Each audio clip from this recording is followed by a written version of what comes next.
नमस्कार जय जगन्नाथ सांग मैंने गीता किचन ओडिया को आपण मानक समस्त को अनेक अनेक स्वागत। मुझे आपण मानक सहित शेयर करी सुकुआ भजा जोटा कि पाड़ियाखिया माछर सुकुआ भजा सेटा पुणी बेसर देकी आपण मैंने निश्चय मोर ये रेसिपीटी ट्राए करेंगे। एटा पखाड़ सहित खाइबा को बहुत स्वादिष्ट लगी थाए। आपण मानक तो पखाड़ सहित आउ किछि भी दरकार पड़िबनी, केवल ये सुकुआ भजार ही दुई कंसा पखाड़ आपण मैंने खाई दे पारे। आशा करूँ आपण मानक रेसिपीटी भल लगे। जदि भल लगे आपण मैंने निश्चय मो चैनल को लाइक करेंगे, सांग मान सहित निश्चय शेयर करेंगे।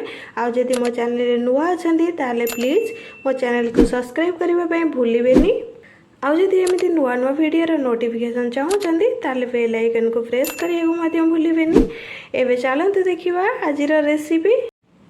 पाणियाखिया सुकुआर बेसर भजा प्रस्तुत करने मुझे दुईटी पाणियाखिया सुकुआ को यूज करी मो भल से पूरा धोई नहीं।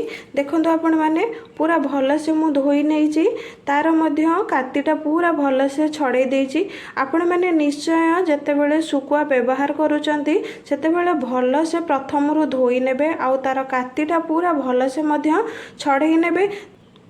ए भितरटा आपण मैंने देखंतु या भितर मध्य गोटे पित्तटे थाए, एटा मध्य हल्का टिके एठू काटिके बाहर करि नेबे, नहले सेडा बिल्कुल भल लागिबानी। आपण मैंने चाहिए एमिति गोटालिया सुकुआ मध्य भाजी परिवे, नचे ताकू एठू मध्य दुई खंड करिके भाजी परिवे।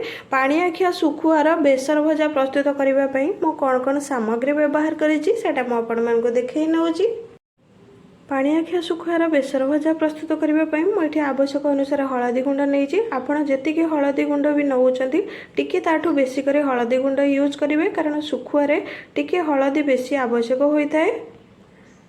आवश्यक अनुसार सोरिष तेल, आपड़ सोरिष तेल निश्चय व्यवहार करेंगे। जेकोसी आमिषर जिनस करुँच आप निश्चय सोरिष तेल यूज करेंगे। ए मुझे सोरिष तेल दरकार से ही व्यवहार करी।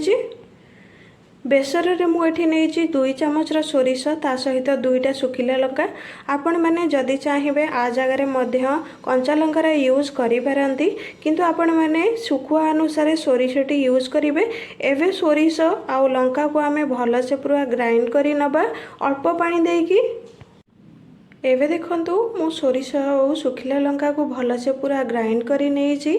आपण मैंने एमिति ही बहलिया टाइप रो देखा जाउथिबो, अल्प पानी देकी ग्राइंड करेंगे। ग्राइंडर रो छोट जारटी यूज करेंगे। आपण मैंने एबे प्रथम आमे सुकुआरे हलदी को भल से पकई नबा। आपण मैंने एमिति पूरा भल से बेसी करिकी हलदी को पकेबे, जेमिति आ देहरे पूरा एमिति मिसी जिवो हलदी।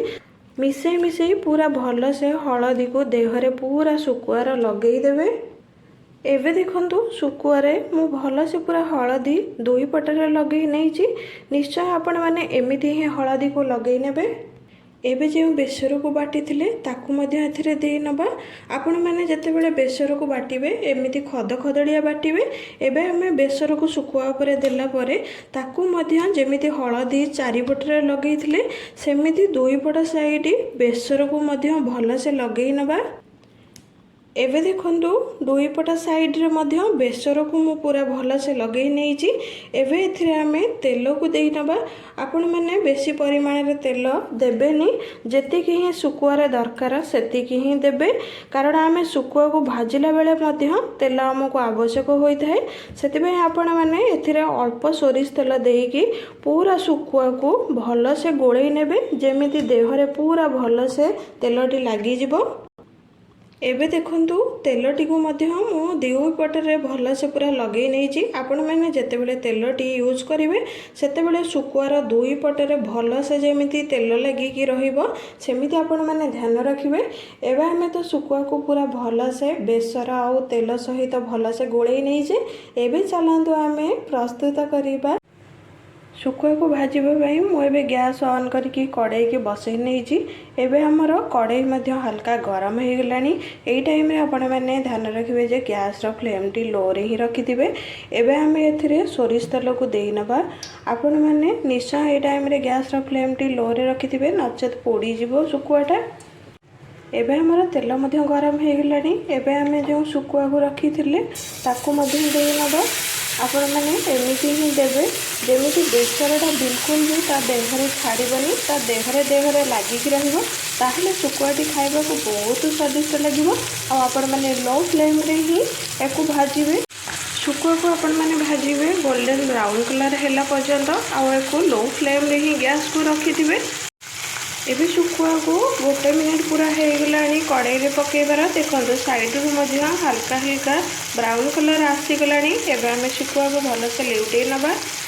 आपण मैंने जो टाइम शुकुआ को लेउटेबे हल्का एमती धीरे धरिकी लेउटेबे नचेत शुकुआटी भांगी जीव आ बिल्कुल भी भल लगे खाया को भांगीगले।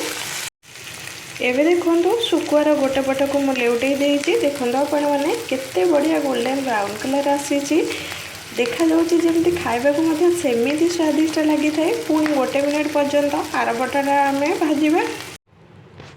एबे देखो शुकुआटी आमर पूरा भल से भाजी हो जाइए। एबे आम गैस को बंद कर नबा। चलतु सर्व करवा। एबे देखंतु मु शुकुआ को सर्व करी नहीं देखंतु केते सुंदर देखा जाउची। निश्चय आपण माने मोर ए रेसिपीटी ट्राए करिवे। आशा करूची आपण माने को रेसिपीटी भल लागिवो। जदि भल लागिवो मो चैनल को लाइक करिवे, सांग माना सहित निश्चय शेयर करिवे। आ जदि मो चैनल रे नुआ अछंती ताहले प्लीज मो चैनल को सब्सक्राइब करबा पई भूलिबेनी। आ जदि एमिति नुआ नुआ वीडियो रो नोटिफिकेशन चाहूचंती ताहले बेल आइकन को प्रेस करिया को मते भूलिबेनी। एबे रहूची। जय जगन्नाथ। आसबे आ गोटे नुआ रेसिपी नहीं। नमस्कार।